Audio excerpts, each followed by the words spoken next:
There's an old secret that separates people who just learn from people who truly become great. And today you'll find out why most people never get past being a beginner, no matter how hard they work.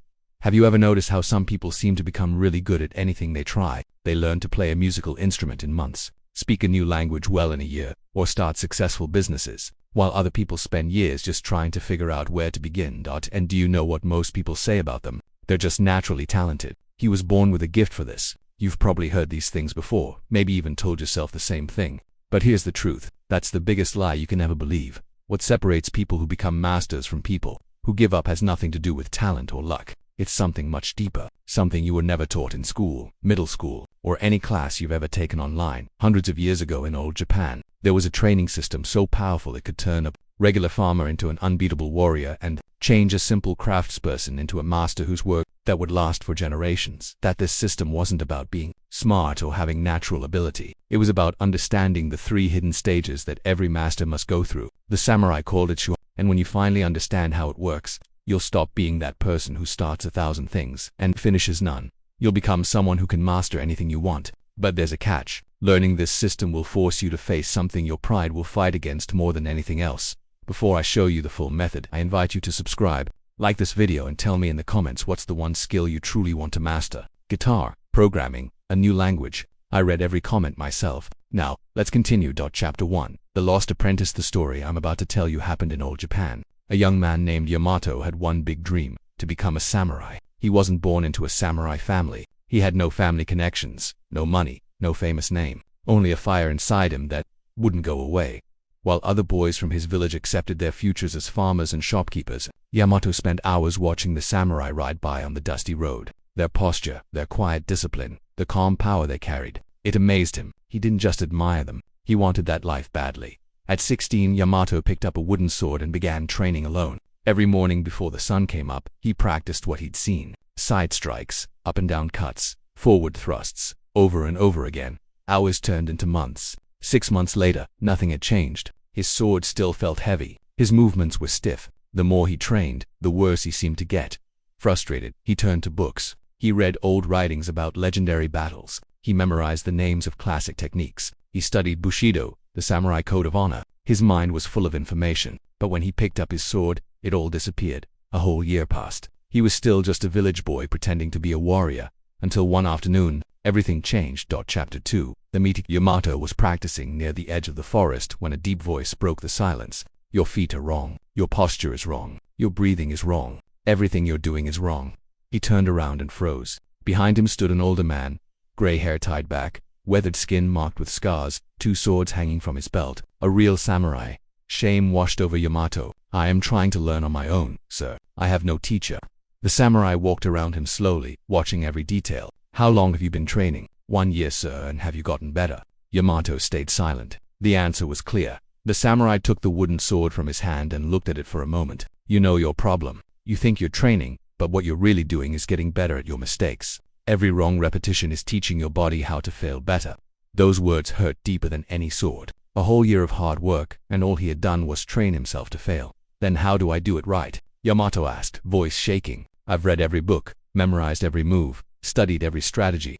The samurai interrupted sharply. And that's exactly why you're failing. You're trying to build a house starting from the roof. You studied strategy before learning basic posture. You tried to create your own way before learning to copy. You skipped the only thing that matters, the path. He stepped closer and looked Yamato directly in the eyes. There is a path to mastery that has 3 stages. You must walk through each one. You cannot skip. You cannot rush. If you try, you'll spend your entire life being okay at everything but great at nothing. And what path is that? Yamato asked softly. Shuhari.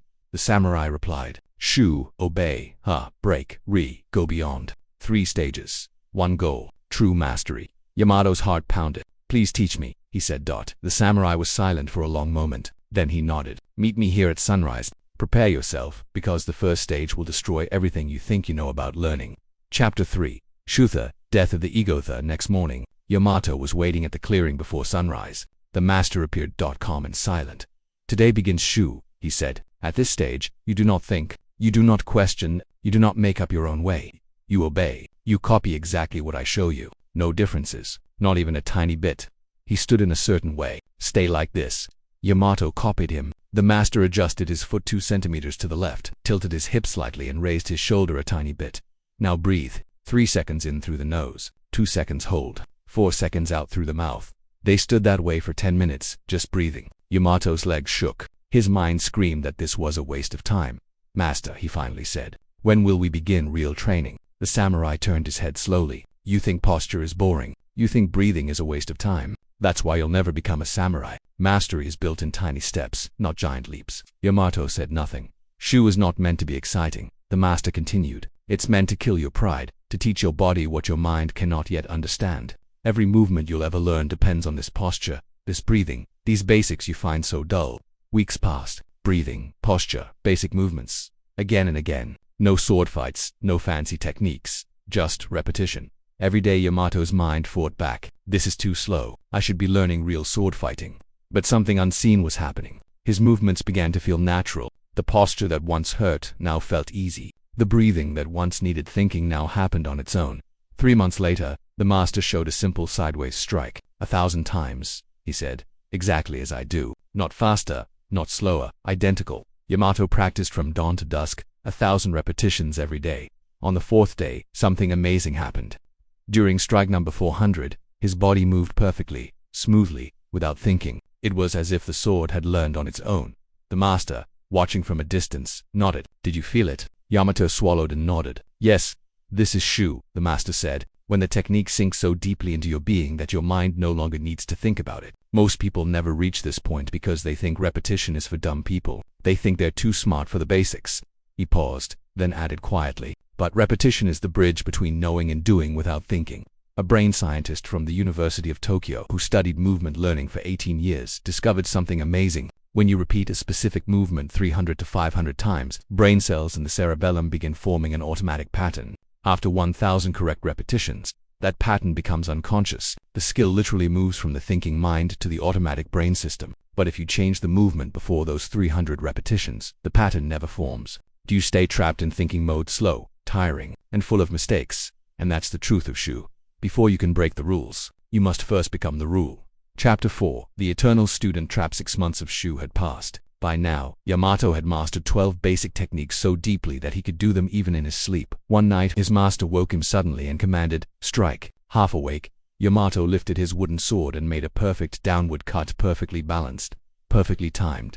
But something began to bother him. He noticed that other warriors, men with more years of training and far more techniques, fought worse than he did. They could name every form, repeat every master's teaching. Yet when real combat came, their strikes lacked spirit. One morning, Yamato finally asked, "Master, why do some warriors know hundreds of techniques but still fight worse than I do, and I only know 12? For the first time in months, the samurai smiled. "Finally, you've asked the right question. These men," the master said, "live in what I call the eternal student's trap. They collect techniques the way children collect toys, learning new things before mastering the old. They study 1,000 strategies, but truly learn none. They confuse knowing with mastering."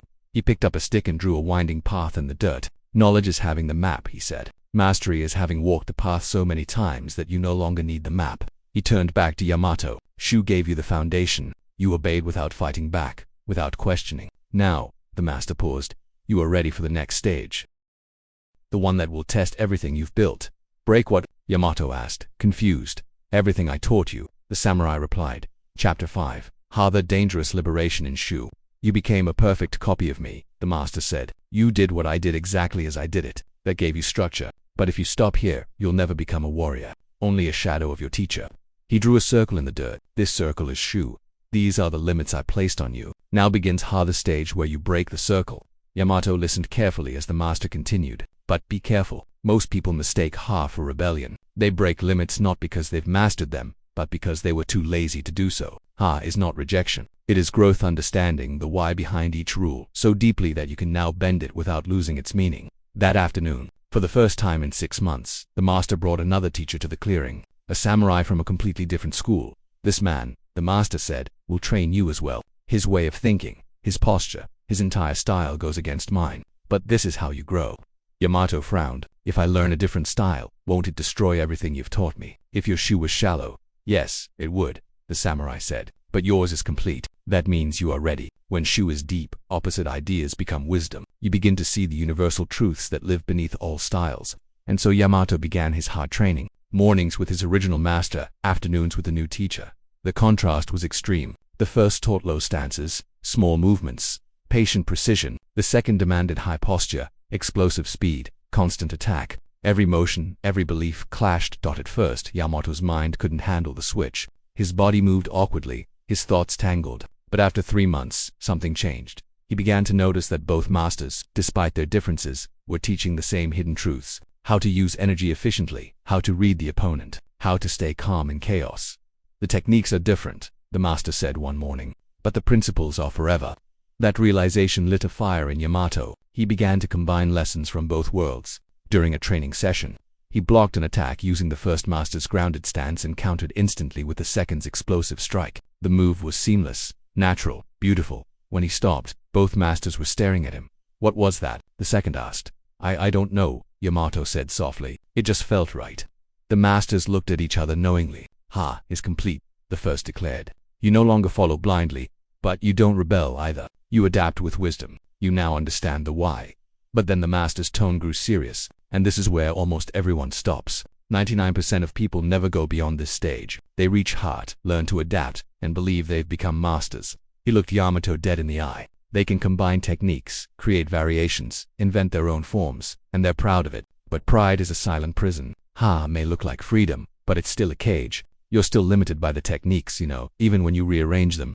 Yamato listened, confused. What comes after Ha master? The samurai drew another circle, then erased it completely with his hand. "The final stage," he said quietly, "is where all boundaries disappear. The stage where the warrior forgets everything." Yamato's eyes widened. "Forget everything?" The master nodded. "Yes, is not about learning more. It's about letting go of everything you once thought was important. Only then can you act without effort the way nature moves, the way lightning strikes, the way a river flows." He turned away. Few ever reach it. Because to forget everything you must first become everything. Chapter 6, Retha Silent Transcendence. The master began, is the stage where you no longer use techniques. The techniques use you. Or rather, there are no techniques anymore. Only pure, effortless response to the moment. Yamato frowned. "How can I fight without techniques?" The master smiled faintly. "You'll understand. But first, let me tell you a story. When I was young, like you, I spent 40 years studying the sword. I learned 300 techniques and mastered 12 different schools of combat. My name spread across regions. I was called one of the best swordsmen of my generation." One day an old man appeared, easily 80 years old. His steps were slow, his back bent, yet his eyes were calm and sharp. He challenged me to a fight. I accepted, thinking it would be quick and polite. The master paused, his expression distant. He defeated me in 3 moves. "What confused me most," he continued, "was that I couldn't recognize a single technique he used. It wasn't style A, B or C, it was nothing and everything, like water, without shape, yet perfectly fitting each moment." The old master had told him, "Young man, you fight well. You know many techniques, but you are still fighting." "I no longer fight. I only respond. When you attack, my body already knows the answer before my mind can think. There is no decision, no technique, just pure movement." Yamato was silent. "Then how do I reach that stage?" "Time," the master said. "Practice. And most importantly, stop trying."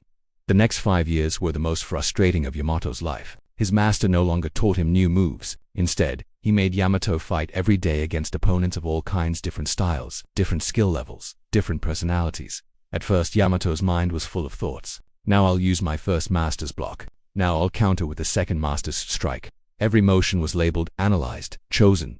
But over time, something inside him began to dissolve. The names of techniques faded. The thoughts before movement disappeared. He stopped thinking, "Now I do technique X." He simply acted. One day during an intense match against 3 opponents, something inside him broke or perhaps opened. He didn't remember deciding anything. His body just moved, blocking, striking, spinning, avoiding all without a single conscious thought. When the fight ended, all 3 men were down. Yamato stood calm, steady, breathing naturally. He couldn't recall which moves he had used. His master, watching from afar, smiled. "You finally stopped fighting," he said. Yamato looked puzzled. "But I fought 3 people."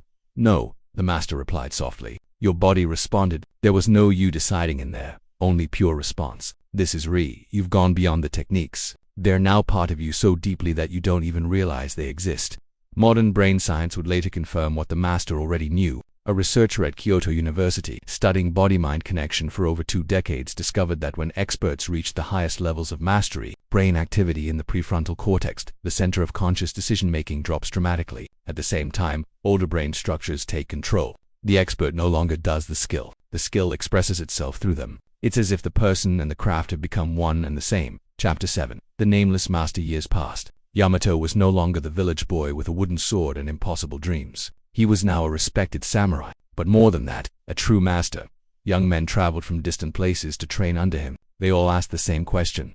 "Master, how many techniques do you know?" Yamato always smiled and answered, "None and all." This confused his students. They wanted lists, lessons, structure. They wanted to count how many moves they'd learn in a month. But Yamato had learned what few ever understand. Techniques are just fingers pointing to the moon. Most people stare so hard at the finger that they forget to look at the moon itself. One day a proud young warrior challenged him. "Master," he said, "with respect, you claim to know no techniques, but my teacher knows 500. How can you be greater than him?" Yamato picked up a wooden sword. "Then attack me with any of his 500 techniques."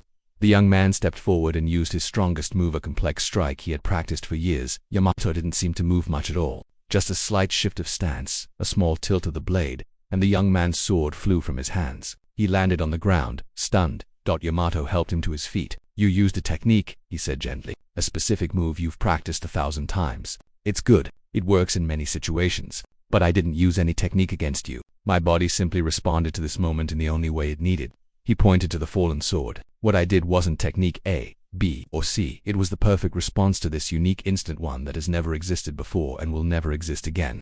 He stepped back and looked at the student. "That is the difference between knowing 500 techniques and having none. You are limited to the 500 choices you remember. I have infinite choices because I am not choosing. I am simply being." The young man bowed deeply, understanding for the first time what mastery truly meant. And so Yamato, once the village dreamer with no name, became the nameless master, the one who fought without fighting, who taught without teaching, and who lived in perfect harmony with the moment. Chapter 8. The universal way. Yamato's story isn't just about swords or samurai. It's about anything you want to master in life. Do you want to learn guitar? Then Shuhari is your path. You copy songs note for note, exactly as they were recorded. No making up your own parts, no showing off. Just pure copying until the movements live in your fingers and your breathing matches the rhythm. You begin to mix parts from different songs to see the principles behind the melodies. Music theory begins to make sense. The day comes when you no longer play the guitar. You become the guitar. The music flows through you effortlessly. Want to master programming? The same pattern applies.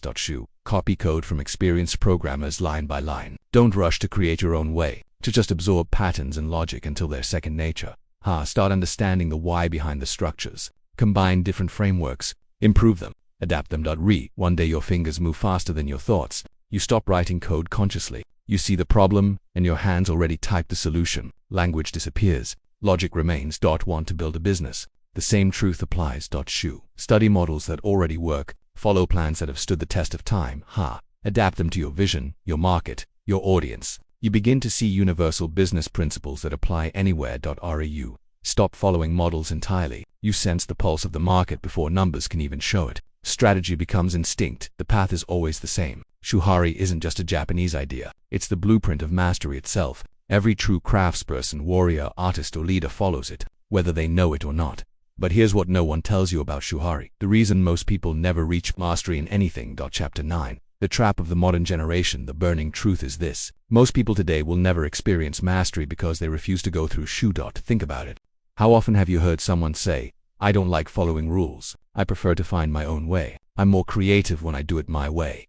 Sounds good, right? Like independence, like being original. But it's a lie. A comfortable lie. Your pride tells you to avoid discomfort. You don't truly want to find your own way. You just want to avoid the humbleness and repetition required to learn the right way first. Yamato could have said the same thing. "Master, why must I copy you exactly? Why can't I create my own style?" If he had, he would have remained just another villager, convinced he was special while knowing nothing. That's the modern trap. We've been sold a harmful lie.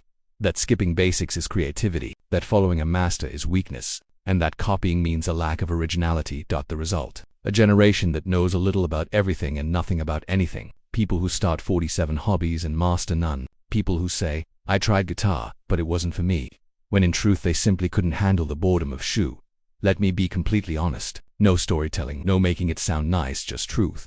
The reason you haven't mastered that skill you dream about isn't talent, time, or resources. It's because you tried to start at Ha or Ri without completing Shu.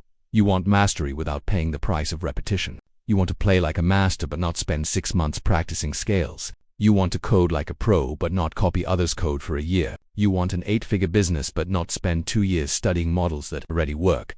You want to skip Shu because it's boring, because it's humbling, because it hurts your pride to admit you know nothing, because the world has told you you're special, and therefore you don't need the path every other master has walked. And as long as you believe that lie, you will stay average, forever standing at the gate, watching mastery from a distance. The truth that burns there is no shortcut. Never was, never will be. Zen monks knew this 800 years ago. Samurai knew it 400 years ago. And every true master alive today still follows the same law. There is only one path. Shuhari. So here's what you must do. Not next week. Not after inspiration strikes. Now. Step 1. Choose one skill. Not 3, not 5, just one. The one that, if mastered over the next 3 years, would change your life. Step 2. Find someone who has already mastered it. They don't need to be world famous, just 10 steps ahead of you. Follow them. Watch everything they do. If you can't meet them in person, learn online. But pick one teacher and commit. Step 3. Enter Shu with complete humbleness. Copy them exactly. No personalizing, no my way, no shortcuts. Copy perfectly, obsessively. Will it be boring? Yes. Will it hurt your pride? Absolutely. Will people call you robotic? Perfect. That means you're doing it right. Step 4. When your techniques flow without thinking, then move to Ha. Study other methods. Experiment, adapt, question the principles. Build your own rhythm, but only after you've mastered the beat. Step 5. Continue for years, not months. This isn't a quick phase. It's a transformation. Practice, improve, fail, rebuild, and repeat. Step 6. One day, without realizing it, you'll enter Re. You'll do your craft without thinking. You'll create answers you've never seen before. You'll go beyond technique and become the expression itself. And on that day, you'll realize something important. The journey never truly ends. You'll return to the basics again, but this time with eyes that see everything differently. A researcher at Oxford University who spent 25 years studying mastery across 500 experts in music, sports, programming, martial arts, and business found something amazing. Every world-class expert, without exception, followed the same 3-stage pattern: a phase of copying lasting 1 to 3 years complete. Shu, a phase of experimenting lasting 3 to 7 years. The stage of Effortless, phase of natural ability and innovation. Re, the stage of mastery. Not a single genius or talented person skipped the first step. The only difference among them was speed. Never order. No one jumps to mastery. They walk step by step through boredom, through repetition, through doubt. Because in the end, mastery isn't talent, it's commitment. The kind that breaks your pride, reshapes your identity, and rebuilds you into something unstoppable. So choose your path, find your teacher, begin your Shu. And remember this truth: when your discipline starts to scare others, that's when you've finally entered Re. Chapter 10. Yamato's legacy. Yamato lived to be 87 during his lifetime. He trained hundreds of students, warriors, craftspeople, and thinkers, each seeking the same truth he had discovered. On his final day, surrounded by his most advanced students, one student asked softly, "Master, what was your greatest regret on your journey?" Yamato closed his eyes and thought for a long moment. Then, with a faint smile, he said, "My only regret was not beginning Shu sooner. I wasted a full year trying to teach myself, believing I was clever enough to find a better way.